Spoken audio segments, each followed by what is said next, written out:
44절 말씀을 보기로 원합니다. 누가복음 4장 31절부터 우리 44절 말씀까지 제가 저는 성경으로는 신약성경 94페이지입니다. 우리 다 찾으셨으면은 저거 한 절 한 절 교독하시도록 하겠습니다. 갈릴리의 가버나움 동네에 내려오사 안식일에 가르치심에 그들이 그 가르치심에 놀라니 이는 그 말씀이 권위가 있음이러라. 회당에 더러운 귀신 들린 사람이 있어 크게 소리질러 이르되 나사렛 예수여, 우리가 당신과 무슨 상관이 있겠나이까? 우리를 매달려 왔나이까? 나는 당신이 누구인 줄 아노니 하나님의 거룩한 자니라. 예수께서 꾸짖어 이르시되 잠잠하고 그 사람에게서 나오라 하시니 귀신이 그 사람을 무리 중에 넘어뜨리고 나오되 그 사람은 상하지 아니한지라. 다 놀라 서로 말하여 이르되 이 어떠한 말씀인고 권위와 능력으로 더러운 귀신을 명함에 나가는도다 하더라. 이에 예수의 소문이 그 근처 사방에 퍼지니라. 예수께서 일어나 회당에서 나가사 시몬의 집에 들어가시니 시몬의 당보가 중한 열병을 앓고 있는지라.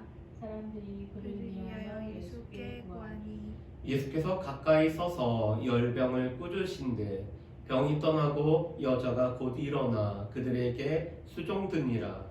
해질 무렵에 사람들이 온갖 병자들을 데리고 나오매 예수께서 일일이 그 위에 손을 얹으사 고치시니 여러 사람에게서 귀신들이 나가며 소리질러 이르되 당신은 하나님의 아들이니이다.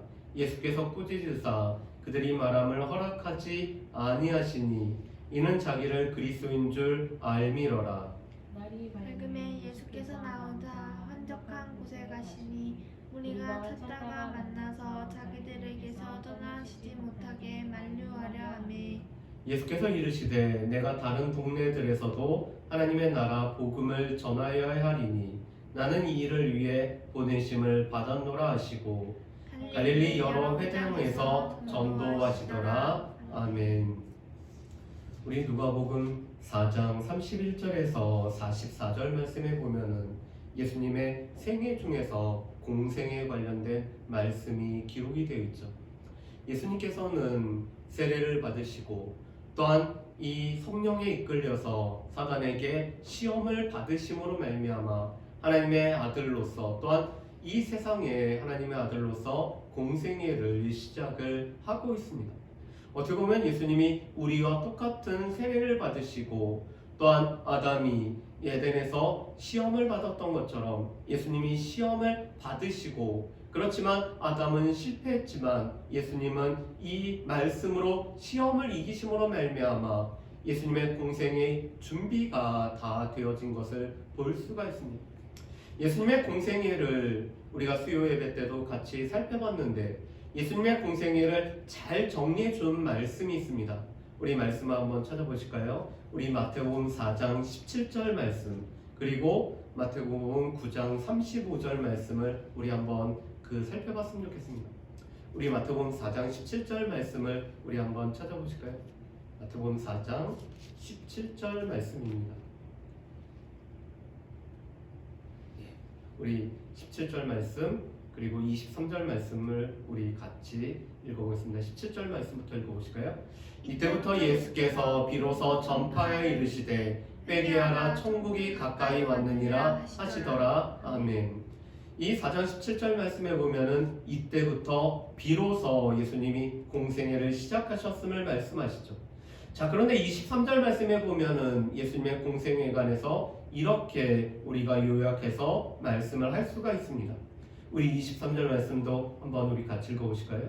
예수께서 온 갈릴리에 두루 다니사 그들의 회당에서 가르치시며 천국 복음을 전파하시며 백성 중에 모든 병과 모든 약한 것을 고치시니. 아멘. 우리 마태복음 4장 23절 그리고 우리 마태복음 9장 35절 말씀도 한번 보실까요? 마태복음 9장 35절 말씀입니다. 9장 35절 말씀도 우리 같이 한번 읽어봅니다. 예수께서 모든 도시와 마을에 두루 다니사 그들의 회당에서 가르치시며 천국 복음을 전파하시며 모든 병과 모든 약한 것을 고치시니라. 아멘. 마태는 세리이다 보니까 정리라는 것을 참 잘합니다. 그런데 마태복음 4장 23절과 9장 35절 말씀에 보면은 예수님의 공생애를 이렇게 요약을 해서 말씀하죠. 예수님이 가르치시고 천국 복음을 전파하시고 모든 병과 모든 약한 것을 고치셨다라고 말씀합니다. 예수님의 이 공생애는 크게는 4가지 사역을 하십니다. 예수님이 가르치시고요. 또한 예수님이 이 천국 복음을 전파하시고 특별히 회개하라 천국이 가까이 왔느니라고 전파하시죠. 그리고 모든 병과 모든 약한 자, 특별히 귀신 들린 자를 예수님이 고치십니다. 그리고 또한 예수님과 함께 주의 일을 감당해야 될 제자들을 삼으시고 제자들을 양육하시고 제자들을 훈련시키시는 이러한 삶을 살아가시죠. 예수님의 공생애는 그러기 때문에 가르치시고 전파하시고 고치시고 그리고 제자를 양육하시고라고 우리가 요약을 할 수가 있습니다. 그런데 우리가 살펴보는 누가복음 4장 말씀에도 보면은 예수님의 이 가르치시고 고치시고 천국 복음을 전하시는 예수님의 이 공생의 모습을 우리가 볼 수 있습니다. 그런데 누가복음 말씀에 보면은 우리가 조금 더 염두에 둘 말씀들이 있기 때문에 이 말씀들을 우리가 같이 한번 살펴봤으면 좋겠습니다. 예수님은 이 방금 전까지 나사렛에서 오늘 믿지 않는 나사렛 사람들 선입견에 사로잡힌 가운데 예수님을 받아들이지 않고 예수님을 오히려 죽이려고 했던 이 나사렛 사람들을 떠나서 예수님의 이 사역의 근거지라고 할 수 있는 가버나움에 내려오셨습니다. 그리고 가버나움에서 예수님이 하신 일은 안식일에 가르치시는 일을 하시고 계심을 보게 됩니다. 우리가 새벽에도 본 말씀을 보면은 예수님은 안식일을 지키시고 이 안식일에서 오늘 나사렛 회당에서 하나님의 말씀을 전파했던 것을 보게 됩니다. 예수님은 안식일을 지키고 이 안식일에서 회당에서 가르치시는 일들을 예수님은 꾸준히 하고 계시죠.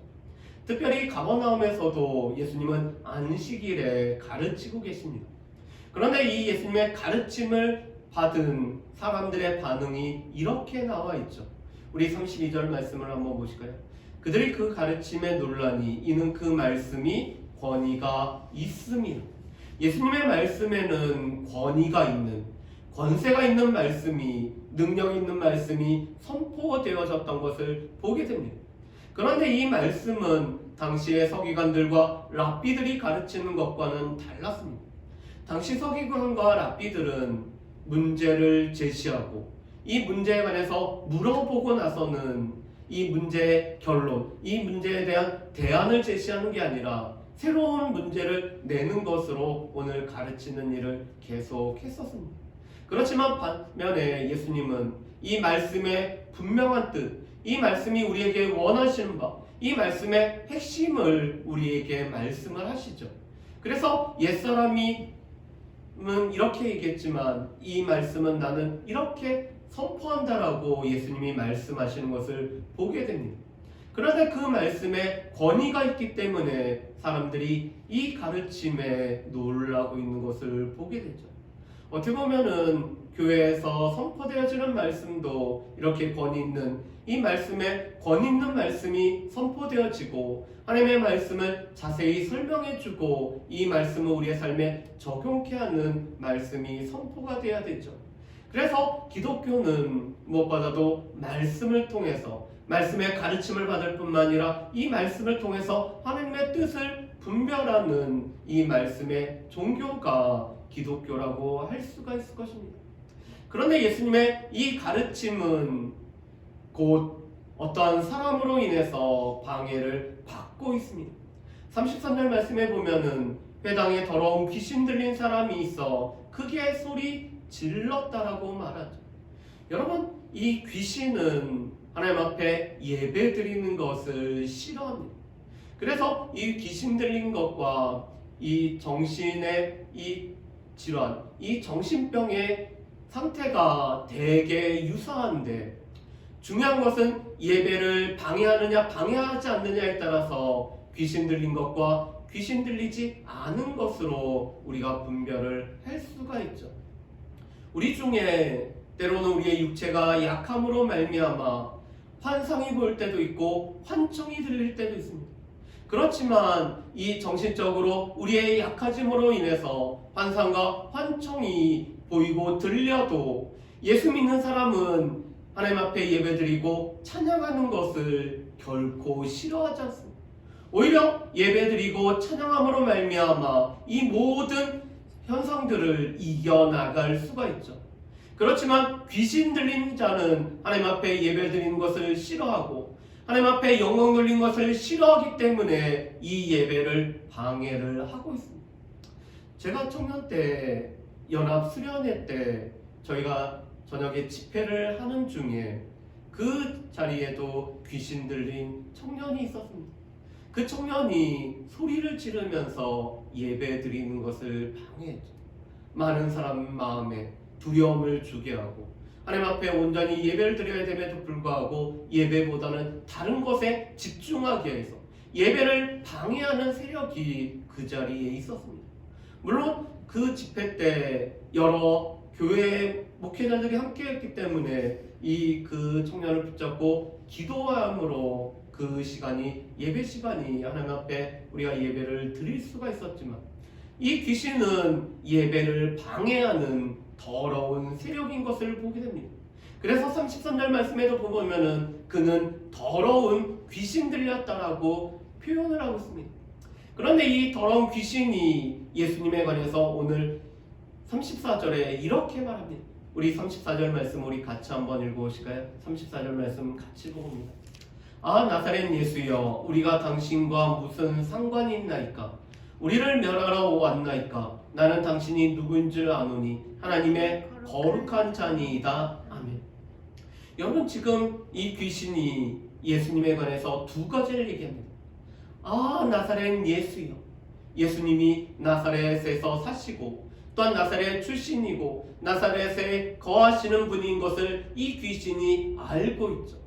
예수님이 우리와 똑같이 사람이 되셔서 온전한 인성을 가지고 있다는 사실을 이 귀신이 알고 있습니다. 그런데 귀신이 또 이렇게 얘기하죠. 당신은 하나님의 거룩한 자니. 예수님은 하나님의 거룩한 자, 하나님 앞에 속하였고 그래서 하나님에 속하였기 때문에 거룩한 자로 이 땅에 오신 분임을 이 귀신이 알고 있습니다. 하나님의 거룩하신 자라는 것은 예수님이 바로 신성을 가지신 하나님인 것을 나타내는 거죠. 그런데 문제는 이 귀신의 이 예수님에 대한 지식이 있더라도 그 지식은 결코 아무런 소용이 없다라는 사실입니다. 우리가 야고보서의 말씀에서도 야고보가 이렇게 얘기했죠. 귀신도 하나님 알고 두려워 떤다라고 얘기합니다. 그렇지만 하나님을 알고 두려워 떨지만 하나님 앞에 하나님의 이 주권을, 하나님 앞에 권세를, 하나님 앞에 영광을 돌리지도 않을 뿐만 아니라 하나님의 말씀에 순종하지도 않는 것이 귀신이죠. 그렇기 때문에 이 귀신이 이렇게 얘기합니다. 우리를 멸하러 왔나이까? 예수님이 멸하러 왔다라면은 이 멸하러 오신 것에 순종하여서 멸하여지면 되는 거죠. 그렇지만 이 귀신 들린 자는 이 귀신은 예수님의 사역을 여전히 방해하고자 합니다. 그런데 예수님이 이 귀신을 꾸짖어서 잠잠하고 그 사람에게서 나오라고 명령을 하시죠. 그랬더니 이 귀신이 그 사람에서 나오는데 그 사람을 무리 중에 넘어뜨리지만 그 사람은 상하지 않고 있습니다. 이 귀신은 더러운 존재일 뿐만 아니라 이 귀신은 삶을 피폐케 하고 삶을 망하게 하는 존재이기 때문에 이 귀신이 거하는 곳은 이 거라사 지방에 보면은 무덤들 사이에서 이 귀신이 거하고 있습니다. 사람들로부터 오늘 사람들의 이 모임으로부터 떨어져서 오늘 이 더러운 곳에 거하죠. 그뿐만 아니라 여러 차례 이 귀신 들린 아들을 고치러 왔던 이 아버지의 말을 보면은 여러 차례 넘어뜨리고 불 속에 던지고 그래서 이 사람을 이 멸하려고 하는 그의 인생을 오늘 파괴하려고 하는 것이 귀신입니다. 그런데 예수님이 잠잠하라고 할 때 그가 넘어졌지만 이 사람이 상하지 않았던 놀라운 역사를 보게 됩니다. 예수님의 고치심은 온전히 귀신이 떠날 뿐만 아니라 이 사람이 상하지 아니하는 이 놀라운 역사가 있죠. 그런데 이 모습을 본 회당에 있는 모든 사람들이 다 놀라고 있습니다. 그러면서 이렇게 얘기합니다. 우리 36절 말씀을 우리 같이 한번 읽어보실까요? 36절 말씀 같이 읽습니다. 다 놀라 서로 말하여 이르되 이 어떤 말씀인고 권위와 능력으로 더러운 귀신을 명함에 나가는도다 하더라. 아멘. 예수님의 말씀이 권위 있는 말씀이었고 이 권위 있는 말씀이 오늘 귀신으로 하여금 나아가라고 명하셨을 때 이 권위 있고 능력 있는 말씀으로 이 귀신이 떠나지는, 이 귀신이 떠나고 이 사람이 온전케 되는, 깨끗하게 회복되어지는 놀라운 역사가 있습니다. 예수님의 말씀의 능력이 있고 예수님의 말씀의 권위가 있고 예수님의 행동에 권위가 있고 예수님의 이 행동에 능력이 있는 것을 우리가 볼 수가 있죠. 그래서 이 귀신이 오늘 쫓아내지고 오늘 이 귀신이 오늘 나가고 이 사람이 온전해짐으로 말미암아 예수의 소문이 그 근처 사방에 퍼지고 있습니다. 그런데 여러분, 우리가 여기서 한 가지 더 알 수 있는 것은 예수님이 이 땅에 오신 것은 귀신을 멸하기 위함임을 알 수가 있죠. 우리 요한일서 3장 8절 말씀에 보면은 예수님이 이 땅에 오신 것은 귀신을 멸하기 위해서 오셨다라고 말씀합니다. 그런데 예수님이 귀신을 멸하기 위해서 오신 이유가 있죠. 우리 히브리서 2장 14절에서 15절 말씀에 보면은 죽음을 통하여 죽음의 세력을 잡은 자, 이 마귀를 멸하러 오셨다라고 말씀을 합니다.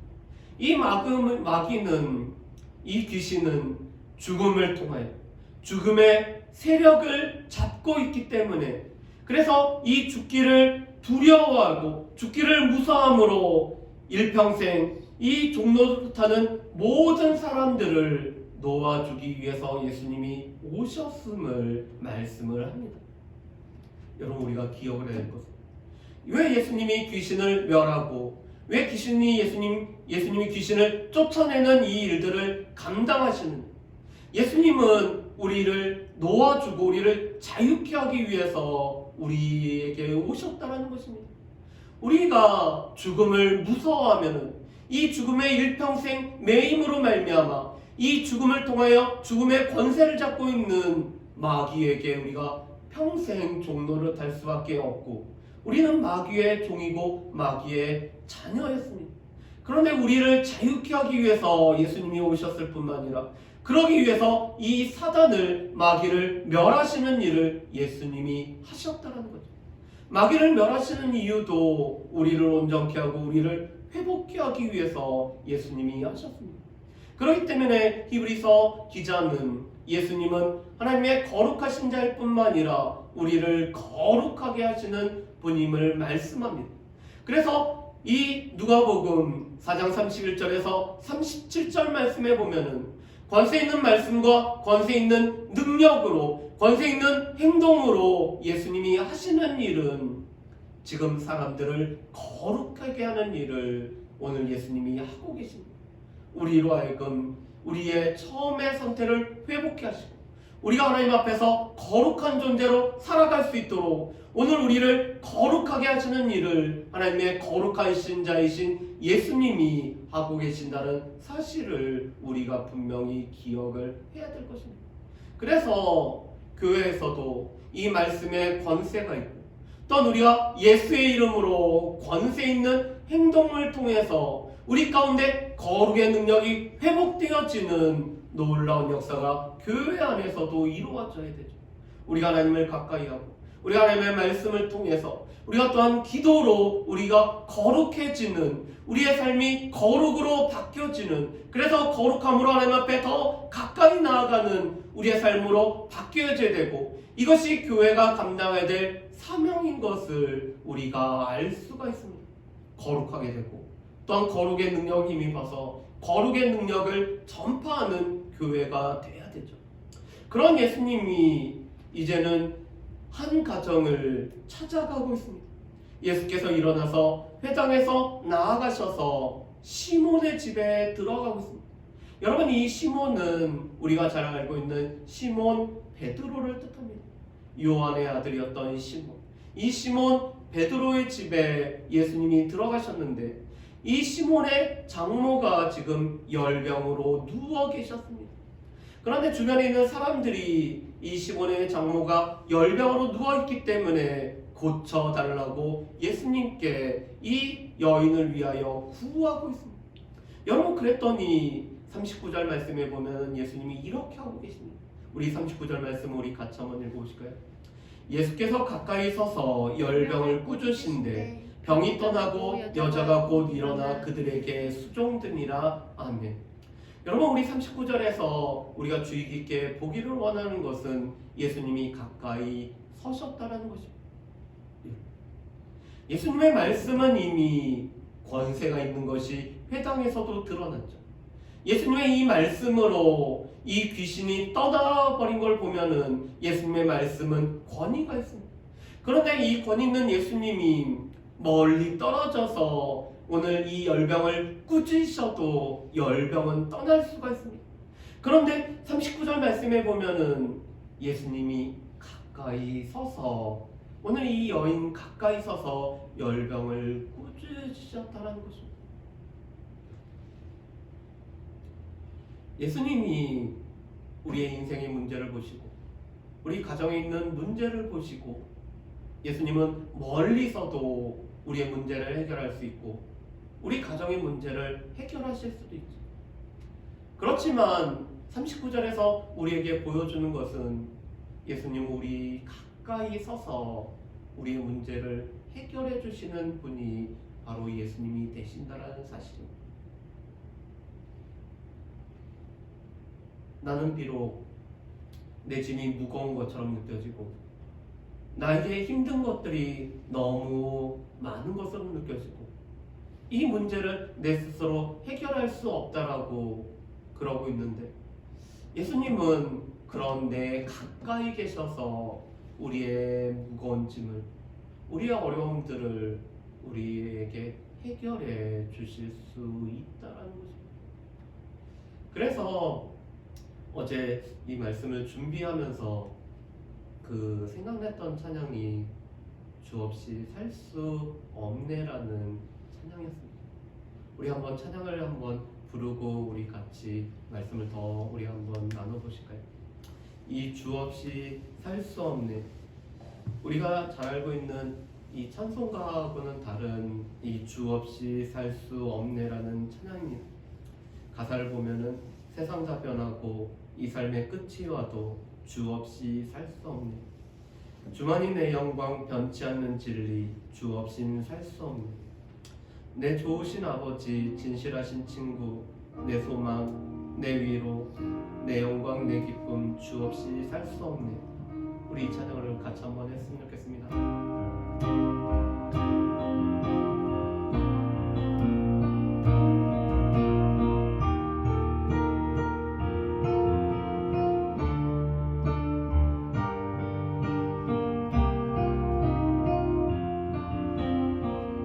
세상 다 변하고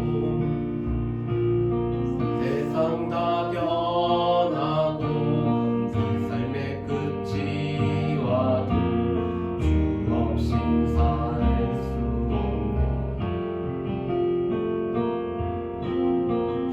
그만이 내 영광 변치 않는 진리 주 없인 살 수 없네. 좋으신 아버지 좋으신 아버지 진실하신 친구 주 없인 살 수 없네. 내 소망 내 위로 내 영광 내 기쁨 주 없인 살 수 없네. 내 주 없인 살 수 없네. 내 주 없인 살 수 없네. 없인 살 수 없네. 내 인생의 등대 내 삶의 소망 내 주 없인 살 수 없네. 내 주 없인 살 수 없네.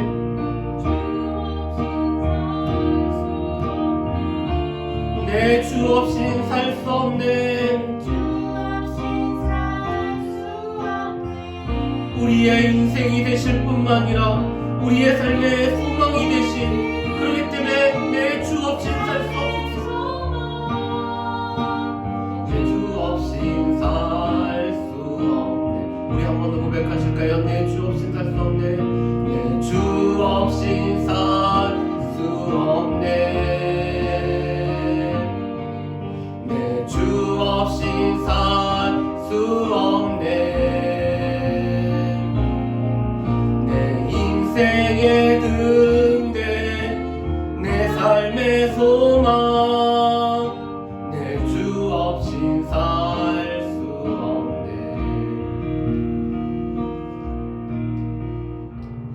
여러분, 지금 이 소망이 없는 열병으로 인해서 오늘 더럽혀졌다고 했던 이 베드로의 장모에게 예수님이 가까이 서서 계십니다. 열병이 이 예수님 앞에 예수님을 더럽게 하는 게 아니라 오히려 예수님이 꾸짖으실 때 열병이 떠날 뿐만 아니라 여인이 예수님을 수종을 들고 있죠. 이 여인이 온전히 깨끗해지고 그래서 예수님 앞에 수종드는 것을 보게 됩니다.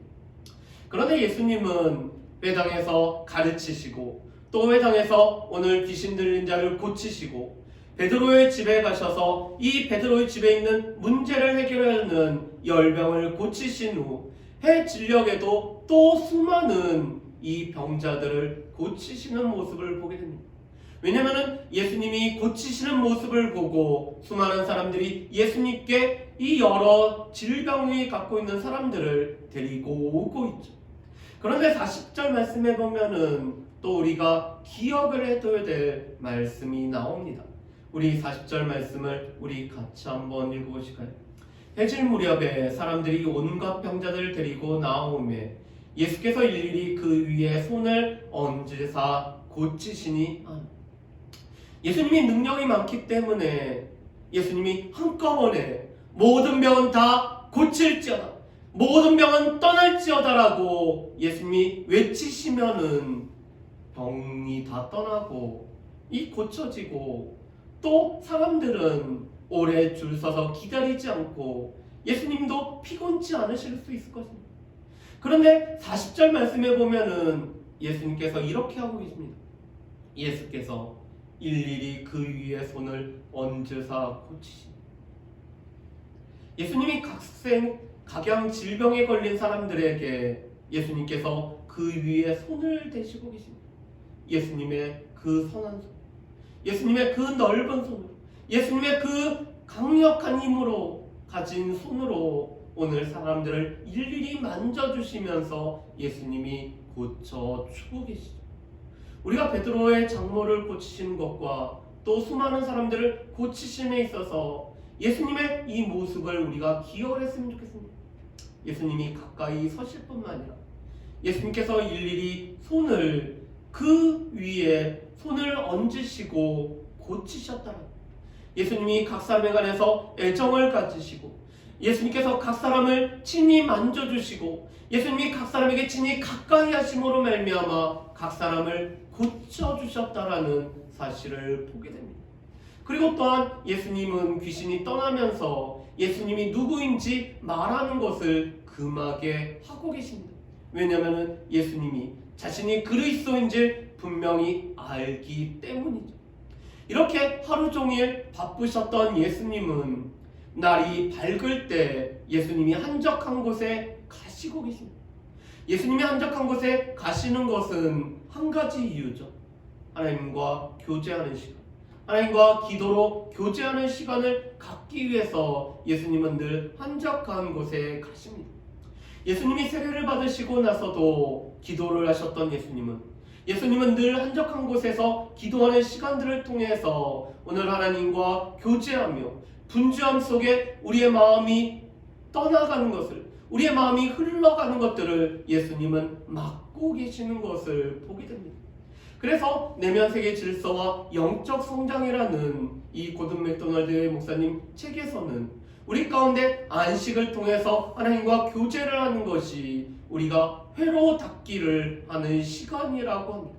우리가 분주하게 살아가지만 이 분주하게 살아가는 중에서도 하나님과의 교제를 통해 안식감을 누려야지만이 우리의 삶이 정돈이 되고 우리가 영적으로 우리가 안정을 취할 수 있는 회로 닦기가 우리 가운데 이루어진다라고 말씀하죠.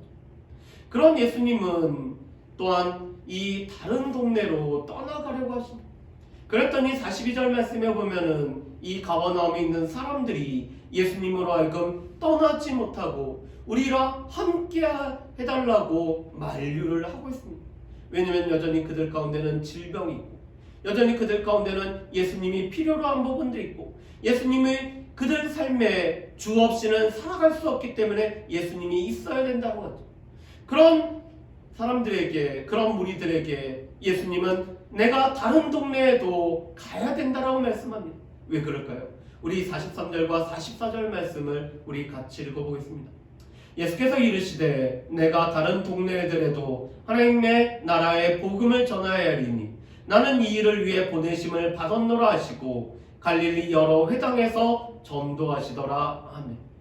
예수님께서 복음을 전하는 일을 위해서 보냄을 받았기 때문에 하나님께서 예수님을 보내신 이유가 이 우리를 자유케 하는 복음을 전하시고 하나님 나라의 복음을 통해서 우리가 하나님 나라를 받아들이기 위해 우리가 예수님을 모셔드려야 되는 이 일을 위해서 오늘 예수님이 보냄을 받았기 때문에 오늘 이 보냄받은 예수님의 사명을 감당하기 위해 예수님은 여러 동네들에도 하나님 나라의 복음을 전하는 일을 위해 갈릴리 여러 회당에서 전도를 하고 계시는 것을 우리가 볼 수가 있습니다.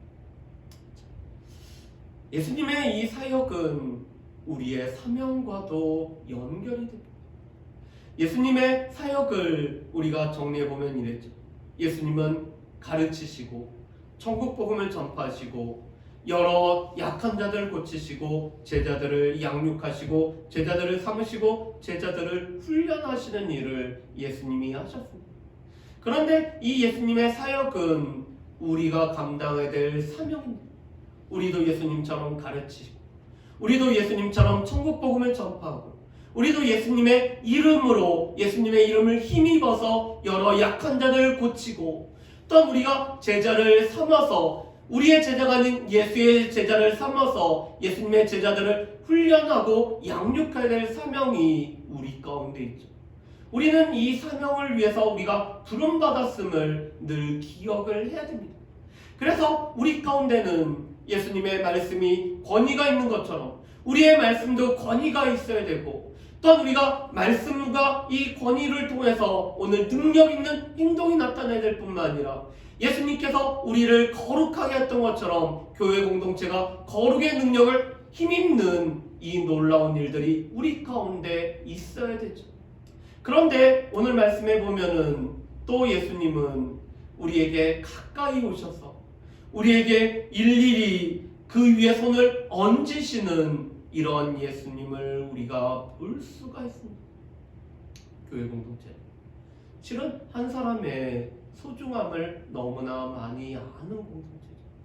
예수님이 이 잃어버린 100마리 양 중에서 잃어버린 한 양을 찾아서 나가셨던 것처럼 여전히 교회는 한 사람, 한 영혼이 너무나 소중하기 때문에 그 사람에게 가까이 가서 그에게 오늘 손을 대고 함께 기도하고 그를 위하여 구하는 일들이 오늘 교회 공동체에도 필요한 것을 보게 됩니다. 마지막으로 오늘 예수님은 이 일을 감당하기 위해서 하나님과 교제를 통해 오늘 한적한 곳에서 하나님과 교제하시고 또 하나님께서 예수님께서 이 땅에 하나님께서 보내신 목적 예수님이 이 땅에 오신 목적을 분명히 알기 때문에 하나님 나라의 복음을 전하기 위해 여러 갈릴리 회당에서 오늘 전하시는 사역을 감당하는 것을 볼 수가 있습니다. 우리 또한 우리를 부르시고 우리를 보내시고 또한 우리가 이 우리의 사명을 감당하기 위해 하나님과의 교제 시간들을 우리가 풍성히 가질 뿐만 아니라 우리 하나님의 선한 손에 도우심을 받아서 우리에게 주어진 이 사명을 감당할 수 있는 저 여러분들 되시기를 주님의 이름으로 축복합니다. 그리고 우리가 한 가지 기억할 때 우리는 주 없이 살아갈 수 없는 자이기 때문에 우리가 방금 불렀던 찬양처럼 우리 인생의 등대일 뿐만 아니라 우리의 삶의 소망이시고 그래서 우리 가까이 우리 옆에 계실 뿐만 아니라 우리에게 손을 대시는 그 예수님을 기억하면서 내가 주 없이 살아갈 수 없습니다. 그렇기 때문에 나의 삶에 늘 함께 해달라고 간절히 구하고 그 예수님과 동행하는 저 여러분들 되시기를 주님의 이름으로 축복합니다. 우리 이 시간에 주 없이 살 수 없네 우리 찬양 같이 우리 드리고